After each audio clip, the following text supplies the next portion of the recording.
আব্দুর রহমান, কালকে বসন্তকালীন উৎসব, যাই হোক কত সুন্দর চিত্রাঙ্কন করা। এখানে অনেক কবিরা ছোটো ছোটো কথা মতো লিখছে। এখানে একটা কবিতা লেখা আছে, আজ যদি ভালোবাসা না দাও কাল দিও, হাত না ধরলে চোখে চোখ রেখো অনন্তকাল, না নাম না ডাকলেও নিরবতায় জানিও আমি আছি শুধু সময়ের অপেক্ষা। এই কবি মনোরঞ্জন সরকার এই তার বিচার কথা লিখেছে। এইদিকে আরেকটা কথা লেখা আছে, ক্ষণিকের শান্তির শোভা জুটে যদি মুটে, তারে তবে লুকে দিও নিও ভরায় ললাটে। এটা কবি কামাল হোসেনের লেখা। এখানে দেখেন একটা চিত্রাঙ্কন করা আছে। এখানে দেখেন আমাদের ভাষা বা মাতৃভাষার উপরে একটা চিত্রাঙ্কন করেছে। অনেক লেখকরা তাদের কবিতা এখানে আবৃত্তি করা আছে।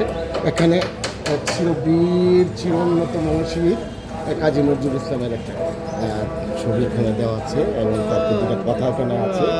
এখানে আমাদের গ্রামীণ যে এটা ঐতিহ্য এখানে এটা ফুটে তুলেছে চিত্রাঙ্কনের মাধ্যমে। এখানে দেখেন, এ জীবন ছোট নয় পর্যাপ্ত ডানায় দেখেছি লিখেছি সরোজ মোস্তফা, একদম নাম করা কবি, নেত্রকোনার খুবই মেধাবী কবি, উনি এটা লিখেছেন। পাশাপাশি দেখেন বাউল শিল্পী, ঢোল ঘোড়া বাউল শিল্পী তার এক কারণে নদীর পাড়ে গান গাইতেছে।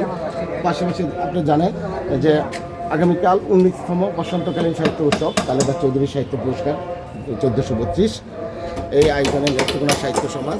আপনারা সকলে আসবেন, আগামীকাল অপেক্ষায় রইল।